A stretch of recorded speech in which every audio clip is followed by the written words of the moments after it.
मी आपल्या सर्वांचे आजच्या या व्हिडिओमध्ये स्वागत करत आहे।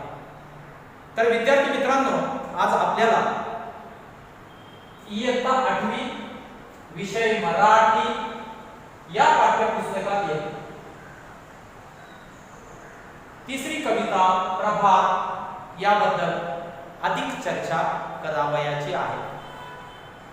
तर विद्यार्थी मित्रांनो, मी एक गोष्ट आपल्याला सांगू इच्छितो की ही जी कविता आहे, ही कविता मराठी साहित्यातील प्रसिद्ध कवी किशोर बळी यांनी लिहिली आहे व या कवितेच्या माध्यमातून विद्यार्थ्यांना काही महत्त्वाच्या गोष्टी किंवा काही जीवनाला अनुसरून काही महत्त्वाचे नैतिक मूल्य आपल्या समोर सादर करण्याचा त्यांनी सुंदर प्रयत्न या कवितेच्या माध्यमातून केलेला आपणास दिसून येतो।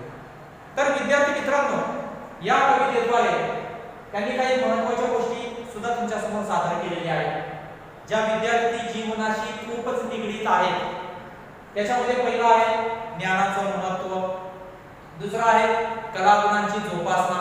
अभ्यासासोबतच इतर ऍक्टिव्हिटी सुद्धा मानवी जीवनामध्ये किंवा विद्यार्थी जीवनामध्ये खूप महत्त्वाच्या असतात, म्हणून कलागुणांची जोपासना, निसर्गाचा भरभरून आस्वाद घ्या किंवा कारण निसर्गाशिवाय आपण जीवन जगू शकत नाही। बऱ्याचशा गोष्टी आपण शिकू शकतो।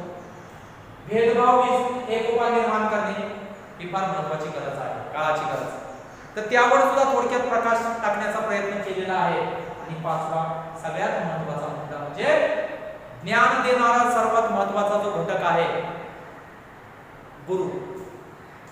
कुठेतरी ज्याच्या माध्यमातून आपल्याला ज्ञान मिळतं अशा गुरूंबद्दल सुद्धा आपल्याला कुठेतरी आदर बाळगला पाहिजे, हे सुद्धा त्यांनी या ठिकाणी या कवितेच्या माध्यमातून सादर करण्याचा प्रयत्न केलेला आहे।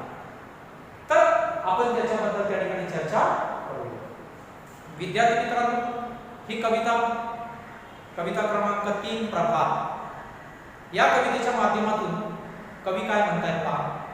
विज्ञान तंत्रज्ञानाच्या नव्या युगात ज्ञानाची नवी नवी दालने खुली होत आहे। कवी सांगू इच्छितात आजचं 21सावं शतक आणि अशा या 21व्या शतकामध्ये ज्ञानाच्या कक्षा खूपच रुंदावलेल्या आहेत। विद्यार्थी मित्रांनो, आज पहा तंत्रज्ञान टेक्नॉलॉजीची वेगवेगळी दालनं आहेत। कम्प्युटर आहे, ऑटोमोबाईलचं क्षेत्र आहे, अभियांत्रिकी क्षेत्र आहे, त्यानंतर विज्ञानाचं क्षेत्र आहे, वेगवेगळ्या कक्षा रुंदावलेल्या आहेत। आणि जेवढं ज्ञान आपण आत्मसात करू तेवढं आजकाल तेवढं करू शकतो। आणि अशा या स्पर्धेच्या युगामध्ये जर आपल्याला टिकायचं असेल, आपलं ज्ञान जर आपल्याला खणखणीत करायचं असेल, तर कवीने ज्ञानाचं महत्त्व आपल्याला सांगण्याचा प्रयत्न केला। तर ज्ञान असेल तरच आपण टिकू शकतो आजच्या स्पर्धेमध्ये, कवी त्या ठिकाणी सांगू इच्छितात।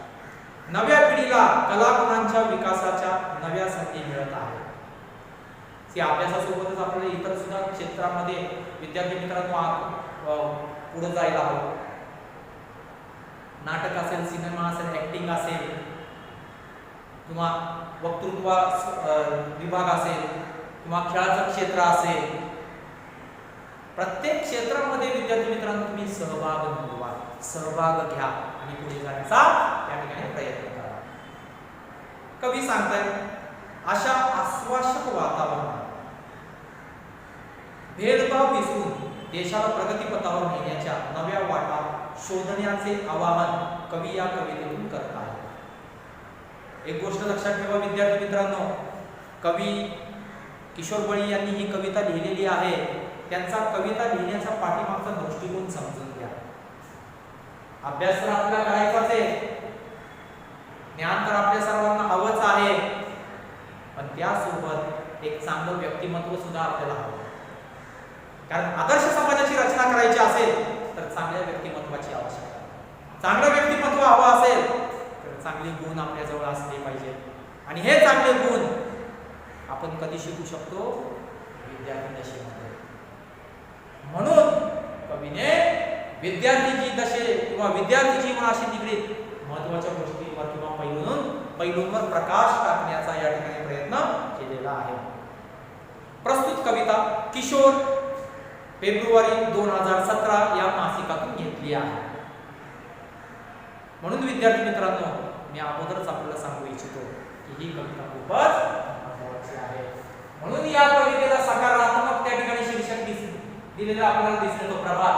प्रभात म्हणजे नवीन सुरुवात. प्रभात म्हणजेच पहाट. बघा विद्यार्थी मित्रांनो, प्रत्येक सकाळ आपल्या जीवनामध्ये काहीतरी नवीन गोष्ट घेऊन येते. प्रत्येक दिवस आपल्यासाठी नवीन असू शकतो जर आपण काहीतरी नवीन शिकण्याचा प्रयत्न केला.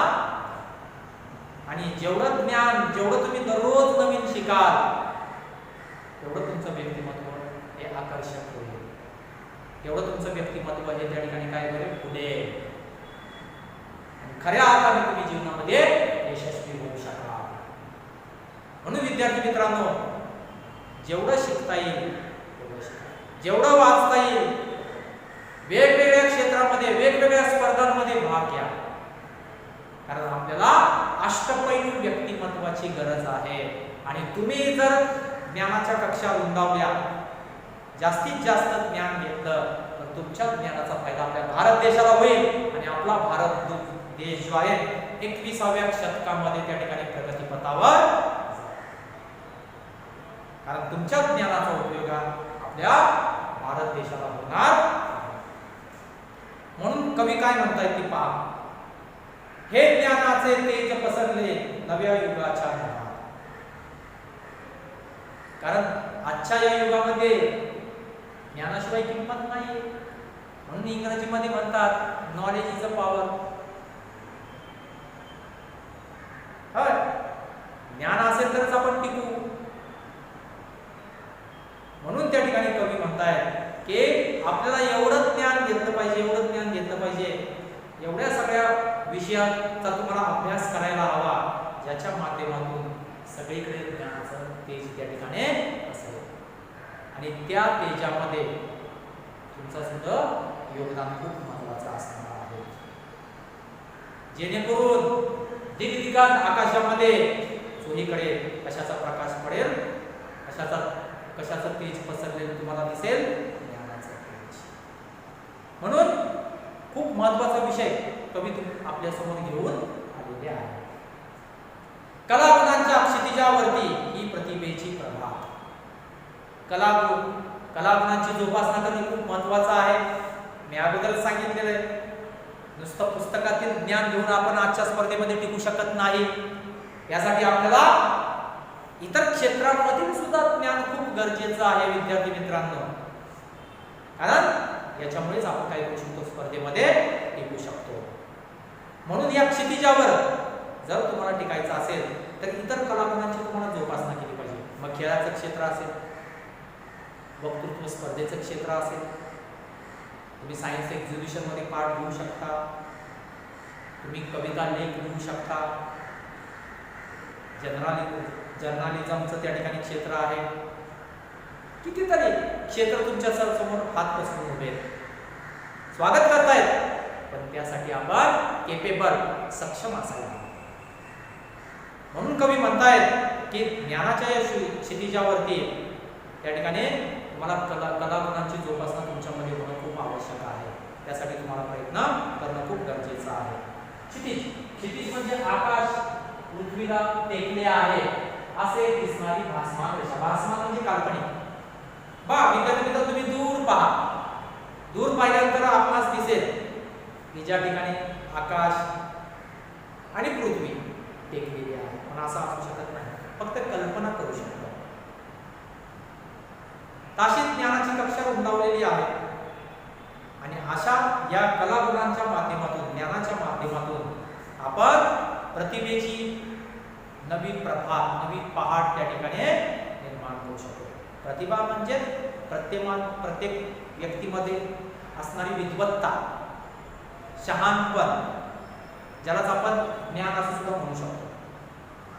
आणि ही प्रतिभा क्षमता जर आपल्याला सिद्ध करावयाची असेल तर विद्यार्थी मित्रांनो, अभ्यासासोबतच कलागुणांना सुद्धा शिकणं खूप महत्त्वाचं आहे.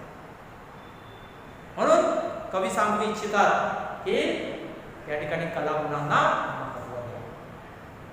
भव्य पटांगण म्हणजे मोठं, पटांगण म्हणजे महिला क्रीडांगण ज्याला आपण म्हणतो, ज्या ठिकाणी आपण जाऊन खेळतो वेगवेगळ्या प्रकारचे खेळ. कारण खेळाच्या माध्यमातून सुद्धा आपलं व्यक्तिमत्व चांगलं होऊ शकतं. खेळाच्या माध्यमातून जीवनामध्ये येणारे यश अपयश आपण पचवू शकतो. ज्यावेळेस आपण खेळ खेळतो त्यावेळेस भेदभाव विसरून एकोप्याची भावना निर्माण होते आणि हे आपण सर्व कशाच्या माध्यमातून शिकतो, खेळाच्या माध्यमातून. त्यामुळे त्याचं सुद्धा महत्त्व सांगितलेलं आहे.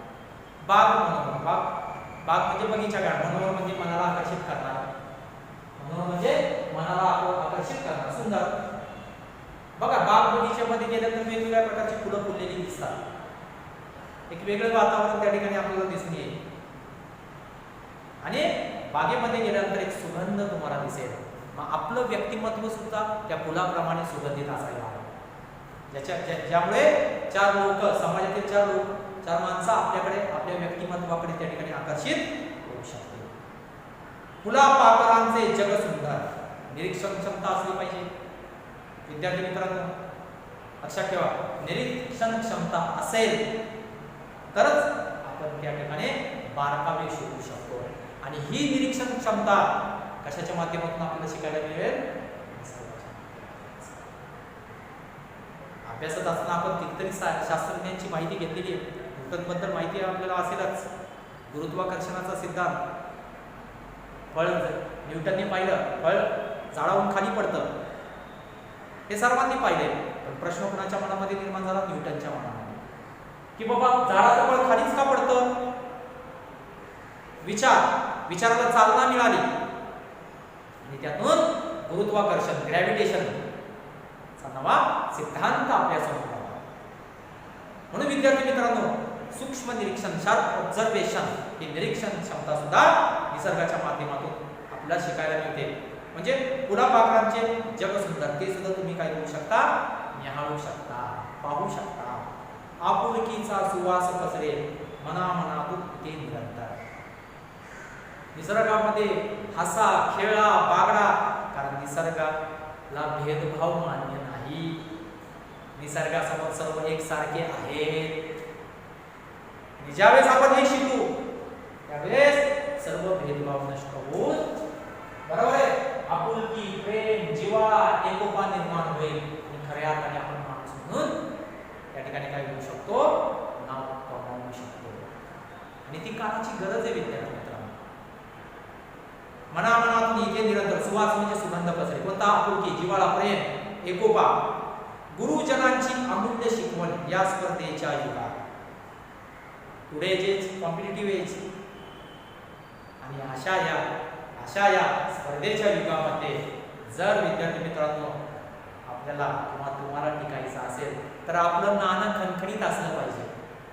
बघा, नाणं टाकल्यानंतर आवाज येतो, म्हणजेच याचा अर्थ आपल्याजवळ ज्ञान असेल तर आपण या स्पर्धेच्या युगामध्ये कुठेही जाऊन त्या ठिकाणी नेतृत्व करू शकतो.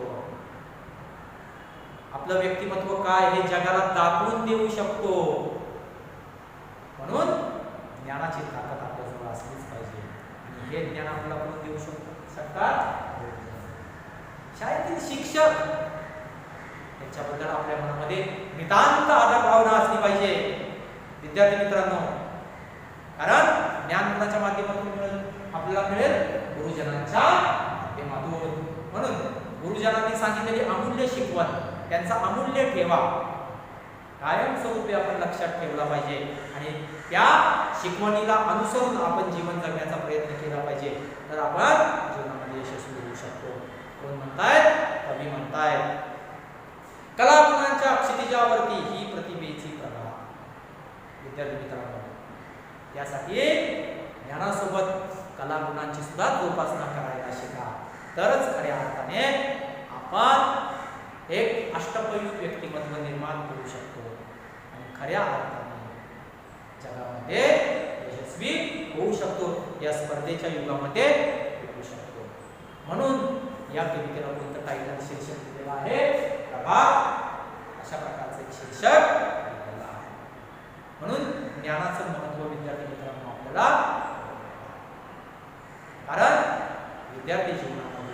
जेवढं ज्ञान आपण किंवा तुम्ही आत्मसात कराल तेवढं तुमच्यासाठी भविष्यामध्ये त्या ठिकाणी यश तुम्ही खेचून आणू शकता.